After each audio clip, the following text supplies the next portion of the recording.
Hello students, welcome আরেকটি ভিডিওতে। Last ভিডিওতে আমরা শিখেছি যে লন্ডন মেট্রোপলিটনে এন্ট্রি রিকোয়ারমেন্ট এবং কী কী ডকুমেন্ট লাগবেন, অ্যাসেসমেন্ট মেথড অ্যান্ড এভরিথিং। আজকে আমরা জানব টিসাইড ইউনিভার্সিটির সব কিছু সম্পর্কে। যারা ইউকে ইন্টারন্যাশনাল স্টুডেন্ট, যারা এদেশে আছেন, মাস্টার্স করেছেন, ভিসা এক্সটেনশনের জন্য ডিবিএতে যেতে চাচ্ছেন, তাদের জন্য টিসাইড অনেক পপুলার একটা নাম। তবে অনেকে না জানার কারণে, না বোঝার কারণে ওদের অ্যাপ্লিকেশনগুলো রিজেক্টেড হয়। এই ভিডিওটি আশা করি আপনারা মনোযোগ দিয়ে দেখবেন, বিকজ এই ভিডিওতে টিসাইডের সমস্ত বিষয় সম্পর্কে ডিটেইলে বলবো আমি। যারা ভালো করে শুনবেন তাদের জন্য অনেক উপকার হবে।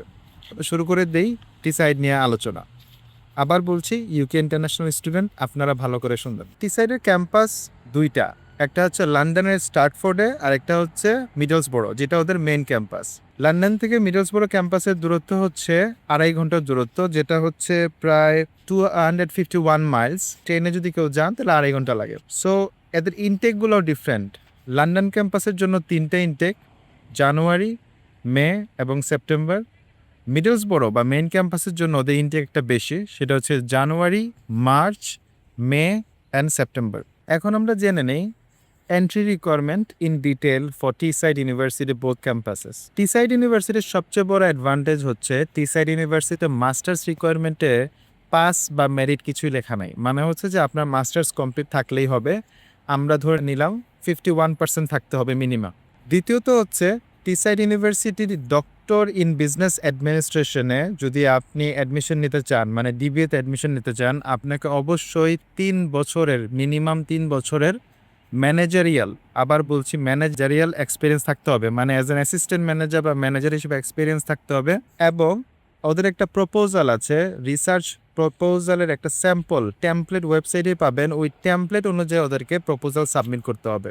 এছাড়াও টিসাইডের একটা বড় বিষয় হচ্ছে যে টিসাইড যে ডকুমেন্টগুলো রিকোয়ার করে একটা স্টুডেন্টের কাছে, সেটা অবশ্যই ঠিক থাকতে হবে। প্রথম বিষয় হচ্ছে যে, আবার বলে দিচ্ছি, ভালো করে শুনেন, ডকুমেন্টস সাবমিশন করার সময় কি কি ডকুমেন্ট প্রপারলি সাবমিট করবেন।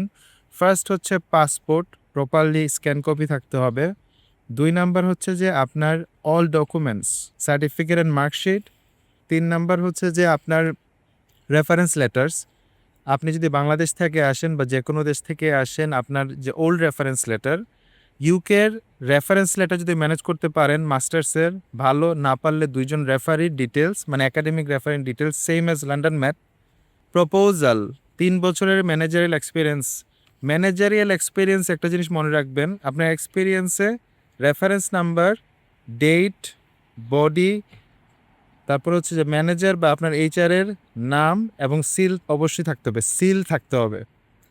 তারপর হচ্ছে ইমিগ্রেশন ডকুমেন্টস। ইমিগ্রেশন ডকুমেন্টস কি আবার বলি, ভিসা ভিগনেটে যখন এই দেশে প্রবেশ করেছেন তখন যে ইমিগ্রেশন থেকে যে সিলটা মারা হয় সেটা থাকতে, ওইটার স্ক্যান কপি, সব বিআরপি ছবি, ই ভিসা এবং share code for something else. আবার বলি, not rent, not work, share code for something else.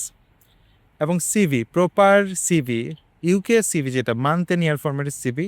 এই সব কিছু যদি ঠিক থাকে তাহলে টিসাইড ইউনিভার্সিটি আপনাকে একটা, যখন আপনি অ্যাপ্লিকেশন সাবমিট করবেন তখন কি হয়, টিসাইড ইউনিভার্সিটি আপনাকে মেইল করবে যে ইউর অ্যাপ্লিকেশন ইজ সাবমিটেড। তারপরে টিসাইড, আমি এখন অ্যাপ্লিকেশন প্রসেস আমি পুরোটা বুঝাই দিচ্ছি, তাহলে আপনাদের জন্য সুবিধা হবে। খুবই সিম্পল, অ্যাপ্লিকেশন সাবমিশন, তারপরে আপনি একটা মেইল পাবেন যে আপনার অ্যাপ্লিকেশন সাবমিশন, মানে ইউল গেট কনফার্মেশন ইমেল। তারপরে হচ্ছে আইটি রেজিস্ট্রেশন। কনফার্মেশন ইমেল আসার 2-3 দিনের মধ্যে আইটি রেজিস্ট্রেশন করতে হবে, মানে আপনার ইউনিভার্সিটি পোর্টালটা ক্রিয়েট হবে। তারপরে যদি আপনার প্রপোজাল এবং এক্সপিরিয়েন্স লেটার বা ডকুমেন্টস ঠিক থাকে, টিসাইড আপনাকে শর্টলিস্ট করবে। শর্টলিস্ট মানে হচ্ছে আপনাকে ইন্টারভিউর জন্য কল করবে, আপনি আপনার পোর্টাল থেকে ইন্টারভিউর জন্য বুক করবে। ইন্টারভিউ যেদিন দিবেন, একটা রিসার্চ প্রপোজালের উপরে আপনাকে ইন্টারভিউ নিবে হচ্ছে যে আপনার প্রফেসর। ইন্টারভিউতে যদি পাস করেন তাহলে টিসাইড ইউনিভার্সিটি আপনাকে অফার ইস্যু করবে, কন্ডিশনাল অফার লেটার। এবং তারপর আপনি কন্ডিশনাল অফার রিসিভ করার পরে you have to go for the payment, এবং আরও যদি কোনো কন্ডিশন থাকে সেটা আপনি মিট করতে হবে। কন্ডিশনাল অফার ইস্যু করার সাথে সাথে টিসাইড ইউনিভার্সিটি কাজশিল প্রোভাইড করে, এবং টিসাইড ইউনিভার্সিটি থেকে ইমিগ্রেশন অ্যাডভাইজার আপনার সাথে যোগাযোগ করে আপনাকে ভিসা কাজ এবং ভিসার প্রক্রিয়ায় সম্পন্ন করে দিবে।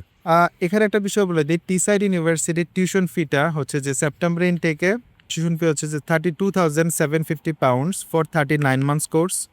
টিসাইডের হিসাবটা হচ্ছে এরকম, ফার্স্ট ইয়ারে 12,375, সেকেন্ড ইয়ারে 12,375 এবং লাস্ট ইয়ার হচ্ছে 8,000 pound. From January onwards tuition fee হবে 15,000, 15,000 and 8,000 pound. It means all together 38,000 pound. এবং মার্চেও টিউশন ফিটা এখনও বলা হয় না, তবে আশা করা যাচ্ছে 38,000 পাউন্ডই থাকবে। টিসাইড ইউনিভার্সিটির সবচেয়ে ভালো বিষয় হচ্ছে যে টিসাইড ইউনিভার্সিটি খুবই স্টুডেন্ট ফ্রেন্ডলি। যারা টিসাইডে পড়াশোনা করছেন তারাও ভালো করে জানেন, এবং টিসাইডের course assessment method is very straightforward. সেটা হচ্ছে যে টিসাইড ইউনিভার্সিটি আশা করে যখন আপনার একাডেমিক ফার্স্ট ইয়ারে যখন আপনার থিওরি থাকবে তখন সপ্তাহে একদিন ক্লাস থাকবে, এবং যখন আপনার রিসার্চ থাকবে তখনই ডিপেন্ড করে সুপারভাইজারের উপরে ক্লাস কতদিন থাকবে। এবং টিসাইড ইউনিভার্সিটির সবচেয়ে ইন্টারেস্টিং বিষয় হচ্ছে যে আপনি চাইলে এই যে আপনার দুইটা ক্যাম্পাসের সুবিধা সেটা অন্যান্য বেশিরভাগ ইউনিভার্সিটিতেই নাই। এছাড়াও টিসাইড ইউনিভার্সিটির আরও কিছু কোর্স আছে যেটা অনেকেই জানেন না। সেগুলো হচ্ছে doctorate in professional practice in business transformation, সেটাও হচ্ছে আপনার পিএইচডি লেভেলের কোর্স। টিউশন ফি ঠিক ডিবিএর মতোই। ডক্টর অফ পাবলিক হেলথ, যারা হেলথের ব্যাকগ্রাউন্ডে তাদের জন্য এটা, এবং requirement same, but tuition fee is 17,000 pound per year, all together 51,000 pound. Doctor of professional practice এটাও হচ্ছে যে আরেকটা কোর্স যেটা সেপ্টেম্বর ইনটেক আছে, যেটার টিউশন ফি হচ্ছে 17,000 pound per year. Curating and creative practice আরেকটি কোর্স, সেটা ইনটেক হচ্ছে সেপ্টেম্বরে, এবং ডক্টরেট ইন এডুকেশন সেটারও ইনটেক হচ্ছে শুধুই সেপ্টেম্বরে। সো টিসাইড ইউনিভার্সিটি যারা ইউকে এক্সটেনশনের জন্য আসছেন, ইউকে এক্সটেনশনের চেষ্টা করছেন, তাদের জন্য এটা বড় একটা অপরচুনিটি।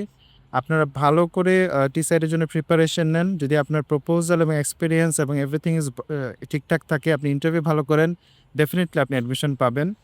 এবং নেক্সট ভিডিওতে আমরা আলোচনা করব University of world Trinity Saint ডেভিডসের ডিবিএ নিয়ে।